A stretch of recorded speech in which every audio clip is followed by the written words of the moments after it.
Thank you for tuning in, fantasy football junkies and NFL aficionados. It is Testosterone Fantasy Sports right here. Jeff and Jesse in the house. Very happy to be with you, Jeff. NFL Week 16, fantasy Super Bowls abounding, positivity in the house. The Vikings looking fantastic. We've got an action-packed show. I'm psyched to be here. It's awesome, man. The Vikings are just rolling in it, dude. I couldn't believe the plethora of purple positivity when we rolled up against the Cardinals. Amazing. We smacked them in the mouth, jumped Amazing. out early. Bernard Berrien with the fat punt return. We haven't seen that in a while. Bernard getting his thing on. It was really nice to see him make an impact in other areas of the game, especially when it seems like he's kind of struggled against the double team at times this past year. And I'll tell you that Tarvaris Jackson really looked great. I was really impressed by the poise in the pocket and the decision-making, crisp passes, a great touchdown pass to Visante Shenko. Shenko catching the ball with a vigor right now. And I'm just super pleased. My Purple Heart is beating thunderously right now, and I couldn't be more happy with the way it's going for us. Dude, one more victory. We're in the driver's seat, man. One more victory, and we got the division. It's been years since that's been the case, man. Yes. Keep it going, guys. Yes, a wonderful victory for the Purple. And if you tuned into that game last week, obviously, you know exactly what we're talking about. It's been much ballyhooed. Tarvaris Jackson, fantastic game, 4 passing touchdowns. Adrian Peterson getting it done on the ground as well, to the tune of about 170 yards rushing or so. The Vikings looking dominant in all phases, really putting the pressure on, holding that vaunted Cardinals offense to 1 offensive touchdown throughout the whole game, Jeff, and just really looking the part of a team that belongs in the playoffs. Now, we have to mention the fact that we did suffer a key injury in this game. Big Pat Williams has a broken shoulder blade. They're saying 3 to 6 weeks he's going to be out, and we're not going to spend too much time dwelling on the negative, although this week, another must-win game for the Vikings. As long as the Bears keep winning, we have to keep winning. Will it be difficult without Big Pat in the middle? We're welcoming one of the best running games in the league this week. Michael Turner and the Falcons going to be in the Metrodome. You know, for me, it seems kind of like, Big Pat to me is deceptively fast from sideline to sideline. I'm always really impressed to see when a running back tries to take the edge. He seems to always be right on his heels. You know, at least taking up a blocker or 2 or sometimes 3.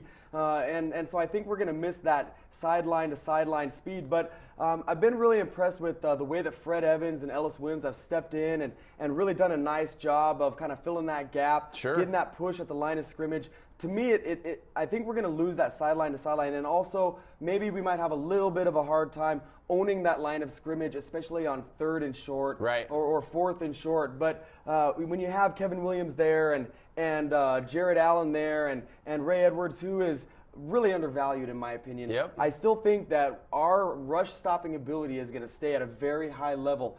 You know, I concur. Wims and Evans, they've been getting ready for heavy duty with the concern that the Williams boys and the Super Juice was going to keep them out. But you know, so to have those guys kind of battle tested and getting their reps, I don't think we're going to lose too much of a step back. To me, it doesn't seem like it. And you really touch on a nice point there, Jeff, because we didn't know if the Williams wall might be gone at this point already. So these defensive linemen that are going to be getting plugged into Big Pat's spot have been used more heavily in the rotation. They're more battle tested. They're more game ready.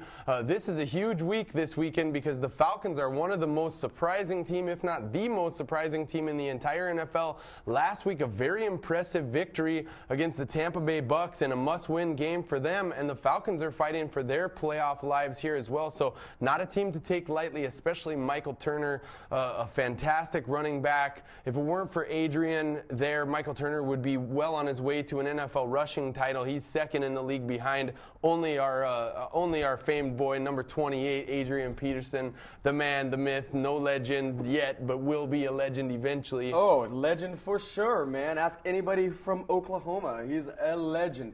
Adrian Peterson is the man, the best running back in the NFL. We've been touting him, you know, ever since he was a rook, and he's never ever played like a rookie. He's always been very comfortable on the field, and he powers our team on the offense. And I'll tell you, Jesse, it seems to me like our team is very similar to this Falcons team. They're a run-first team. They've got a more inexperienced quarterback. They've got a little bit of a new chemistry going on in their passing game, kind of like what we've got going on. So I really think that our strength matches against their strength really well. And it starts with, on defense, it starts with two players. I think Jared Allen and his pass rushing ability, if we can get in the face of Matt Ryan and cause him to have to throw the ball early, the hurried pass, or to check off to secondary receivers, that's when the inexperienced play and the inexperienced quarterback will make a mistake.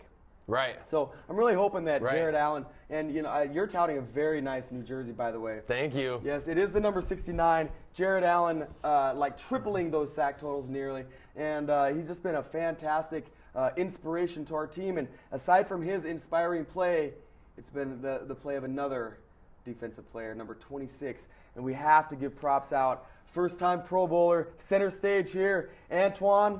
We got nothing but love for you, bro. That's right. That's right. This week the Pro Bowl came out. They announced who was in it. 5 players we got. I believe, was it 5 or 6? Well, we got both the Williams guys, which I think it might be Pat's first trip too. Both the Williams guys.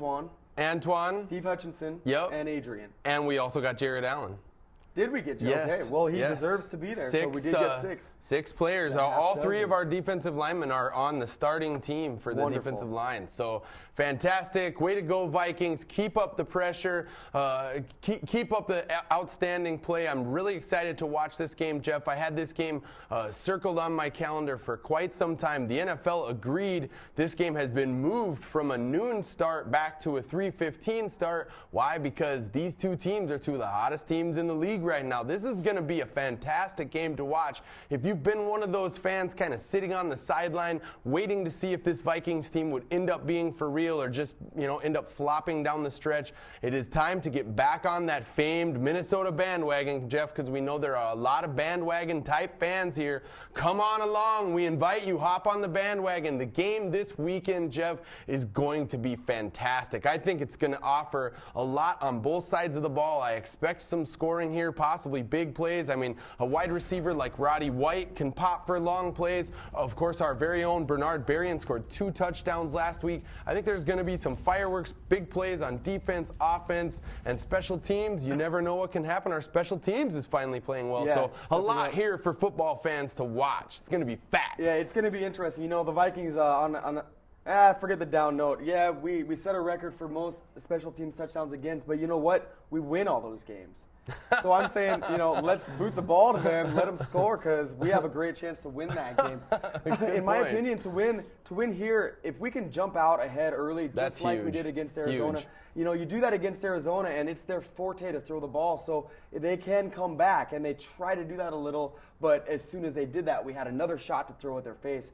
The Falcons aren't the same team. Right. If we jump out ahead of them, it'll take Michael Turner out of the game.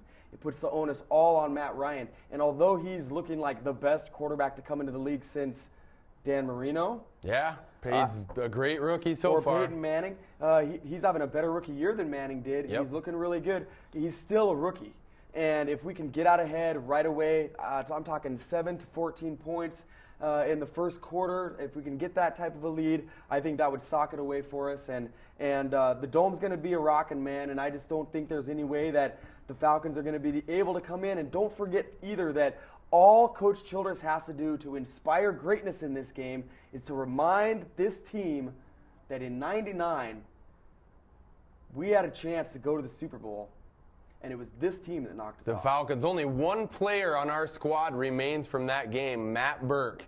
The only player who was on that 98 Vikings squad that went 15-1. But they're lost Vikings. At home. Yes, they are Vikings. Yes, they are Vikings. Pride-filled Vikings. Absolutely. They're going to want revenge. Yeah, we need to take the Falcons to task this weekend. And looking forward, Jeff, as we kind of peer beyond this game, the New York Giants are slumping a little bit. We play the Giants next week, and the Giants have a very big game this week on Sunday Night Football. Another fantastic game to watch against the Panthers. You and Easty will be diving into this a little bit later, but should the Giants lose to the Panthers, if we could beat the Giants next week after handling business here in this game, Jeff, we could have a first-round bye. So I really don't want to go that far yet. I mean, because it's there to be seen. The Giants have faced every opponent so far that they've needed to and come up in big games. So that game, they're tied with the Panthers. So the winner of that game gets home field throughout. I think Coughlin's going to have his boys ready. To me, the Panthers are a little bit more apt to come out slumping, and the game is in the Meadowlands. Right. So I'm kind of pinning this victory on the Giants. But that's regardless, in my opinion. Just getting the division is a major, major feather in our cap. And let's not forget that we do hold the tiebreaker over the Bears. So even if we lose, if the Bears lose to the Packers, we're in. We're in. And so it really does, we do control our own destiny, and even if we lose, it can still go well for us. So I feel really, really good right now. I feel confident right now, and our boys are just firing on all cylinders. Absolutely. They're playing really well, and I couldn't be more proud of those guys. Yeah, no kidding. And of course, we'd be remiss if we didn't mention a little bit about fantasy football here. This is a fantasy football show. Jeff and Yeasty will be taking over from here, breaking down all of the matchups, telling you who to play in this all-important week number 16. We taped the show here on Thursday night. Jeff, I've been watching the Colts game on my phone because this week, out of my 5 pay leagues, Jeff, I'm in the championship game in 3 of them, hey, dog. way to go, so man. I'm really excited about that. It's going to be a lot of fun to watch the games go down. Hopes are high. I'm hoping to take home $600-700 in the mix and a couple of championships to boot. That's what we do here at TFS. We win championships, baby. Yeah, that sounds great. So, but you know, as far as fantasy football goes in this game, I think you have to temper your expectations a little bit for Michael Turner, just simply because the Vikings are a very vaunted rush-stopping defense. And also, I've been really impressed with the play of the secondary. Cedric Griffin has stepped up his game in a major way. Nice pick last week. A great pick, but he also hits really hard. And I think that he's locked up on Michael Jenkins. So I think that takes away your secondary option right away. Antoine, we already have been singing your praises pretty much 3 years now.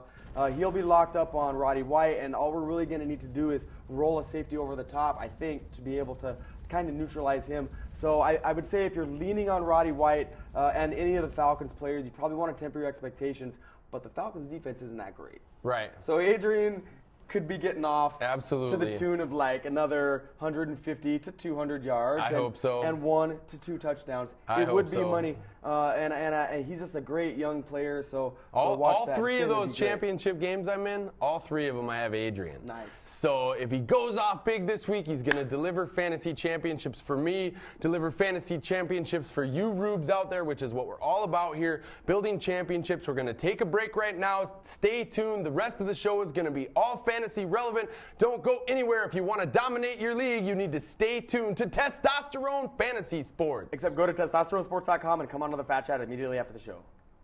Nice. Thank you.